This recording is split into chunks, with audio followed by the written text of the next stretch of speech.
Hello YouTube, Alan back with a collection video, and this is going to be a look through my Nintendo DS collection. It was requested by Retro Mickey? I always forget. Just Mickey on Twitter and I suppose YouTube as well, but these days largely on Twitter. He asked me to have a look through my Nintendo DS collection and then afterwards my Nintendo 3DS collection. Nintendo 3DS is a lot smaller, and to be honest there's a bit more digital stuff, so I'll have to do that a bit differently. But anyway, it's probably going to be long to look through my Nintendo DS stuff, so I'm going to do this in multiple parts. And we're going to work alphabetically, excluding the big boxes, which I'm going to start with because they're just a bit more awkward, so we'll get them out of the way. First up we have Guitar Hero on Tour. It comes with the little strummy hand thing and whatnot. When I first heard Guitar Hero was coming to the DS, you kind of think that's ludicrous, given that it relies on having an actual, plastic guitar replica. But the DS game works okay. It's as good as it can be. The sound quality kind of lets it down a little, given that it's all about music. I picked this up when it was basically being sold off for something like £3, and it was worth that just for a quick noodle and nearly a novelty. It's also worth noting that it's one of the few games that's not compatible with the DSi because it uses the Game Boy slot off the DS as an expansion. So you plug in your guitar grip into it. So it even has on the back compatible with DS Lite, but not compatible with DSi or XL. So it's okay. Pick it up cheap, basically. Next bigger box item, I only have 3, is much better, and that's Pokemon Soul Silver. Obviously, it's a Pokemon game. You know what you're getting. It's the remake of the sequel. It's a very good game, and it also came with the Pokewalker, hence the big box. And basically, that's kind of like an activity meter or pedometer, I guess, where as you're walking, your steps are counting towards your Pokemon, and the more you walk, I can't quite recall, but I think it's like they can evolve or basically get XP as you walk, and you can find items as you walk along. It's actually quite cute, and it's well implemented. It's a kind of almost like they've done it like a Pokeball. The colours, you're bringing your Pokemon with you, and it's a good way to kind of blend a bit of augmented reality almost into the experience.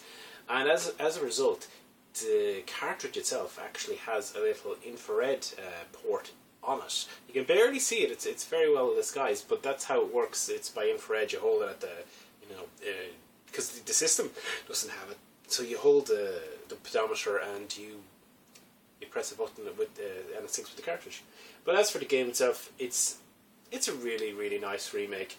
It uses the kind of Diamond Pearl engine, so whether you prefer it to the sprite artwork or not is up to you. Personally, I preferred the Leaf Green Fire Red remake on the GBA because I prefer the sprite art. To be fair, I preferred the first game.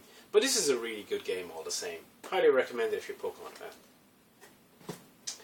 fan. The last one then, that's a big box, I actually don't have the pedometers they're taking out. It's another one of those kind of exercisey things, and that's Walk With Me.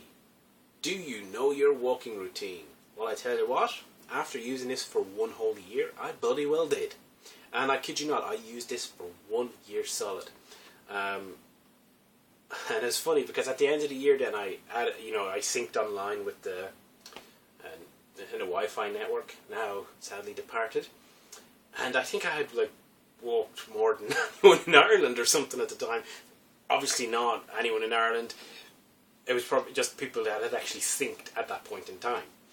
It came with 2 activity meters. They were well used. I got this on sale. I think it was €19 at the time, and for that I did enjoy it. I did use it all the time, and I did find it interesting to see. It's not a game. It's not a game at all. There's no game element. It's just curiosity. That's all. It's. Do you like stats? The game. There we go. So, behind me here we have half my DS games, and we're going to start. I should take these out. We're going to start from the numbers. I'll take a few so I can work off them. So, first one up is also not a game. This is a great way to start, isn't it? It's 100 Classic Books Collection. I think I got this for like £1 or £2 when one game were having their "oh no, we're going bankrupt" sale. I've actually read a bit of this. I mean, the DS is very low resolution, so it's not the best e-reader in the world.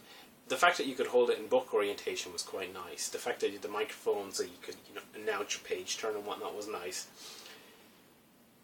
But these days, when you've got something like a Kindle, it basically blows this out of the water. It also had downloadable content, so you could download extra books and whatnot. Of course, it was using basically public domain books like, as I say, Shakespeare, Dickens, Austen, and many more. It was a clever idea for the touch generations, I will say that. It was a cheap piece of software to produce, you could sell at a low price point, and it showed how the DS could be utilised for other functions. It was off its time. I love how they say it's 2-player and up to 6-player. Yes, 100 Classic Books is up to 6-player. Of course, they mean you can share the book.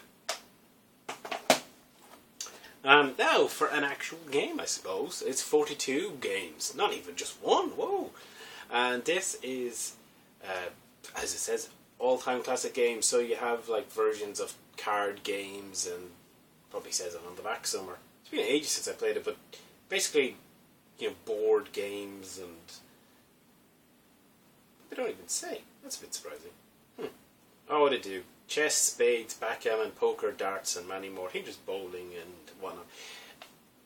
This was a really, really decent game to get earlier into Systems Life, because this was a relatively early game.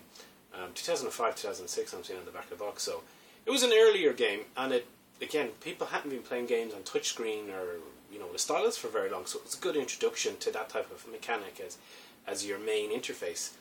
And it was great for portability, just the kind of classic games, quick pick up and play, single card play, that you just, whoever had a DS, you could play along. And believe it or not, it was also compatible with the Rumble Pack. Of all games to be compatible with the Nintendo DS Rumble Pack, 42 all-time classics does not strike me as the kind of killer app. But you know what? It is good fun. It's a good game to have, especially when you're playing a multiplayer. And for something that's a bit more, a lot of the games so far we've seen, with the exception maybe of Pokemon, have been expanded audience. Now this is more of a traditional audience. It's an Advance Wars Dark Conflict. Again, I picked this up when Game were having their bankruptcy, not quite bankruptcy sale. It's a very much a darker take on the Advance Wars world or universe. And as far as I know, I think this is the last Advance Wars games, which is a good few years now. It's 2008, so the series has gone quiet. There hasn't even been. I mean, Battalion Wars was the last console one, so I don't know. I guess maybe this one didn't sell that well. I actually don't think it did, because I've seen this even before game. I did see it reduced a lot or on special. To be honest, I just think the direction they took with it turned people off. As for the game itself, it's Advance Wars, so if you like Advance Wars, you'll probably like this. If you can look beyond, the presentation. I'm not the biggest Advance Wars guy, but I dabble. So that's why I picked it up when it was cheap. And straight back to the more expanded audience games. We have Agatha Christie, The ABC Murders, and it's from the Adventure Company Premium. Well, so premium, I picked this up for €1. That was premium. And I have to say, I completed it, and I enjoyed it. It's, your text, graphic adventure type of deal.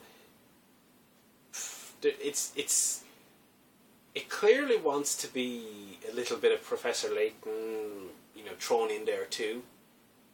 But it's not in that league at all. And of course, part of the problem is that my timekeepers tell me that I'm on 10 minutes.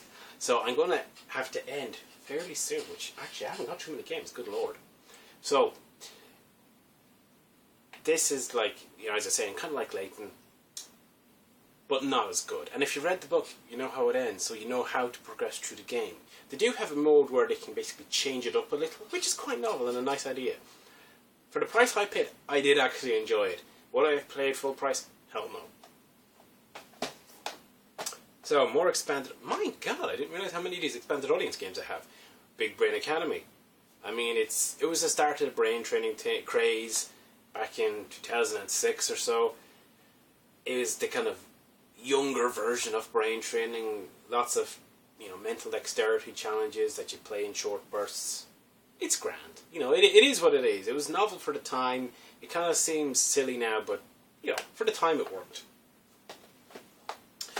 And ironically, a more traditional game that's probably worse than those games, Burnout Legends. This was a very early third-party game, and it kind of shows it was not that great. It sluggish, not the best controlled. I don't know. It's EA. Does that sum it all up? Really? It's okay. I wouldn't really recommend it. Although the DS, when it comes to kind of more arcade, not Mario Kart, more car-based racers, trying to get a little more serious but still arcadey. It's not the best system for that, I would say. It's okay. And more expanded audience. My god, this opening one has had lots of expanded audience stuff. Cooking guide. Can't decide what to eat. I never can. Yeah, I think I got this in a Caribou for like £1 or £2, something like that. It's actually fairly decent. It's got 250 recipes or something like that, and you can sort through them and search them, and you can make shopping lists, and you can have navigation through your voice. And there's even a Game and Watch game, so there is a game in this one. Woohoo! It's not just a utility. I think I've tried to use it once and it worked okay.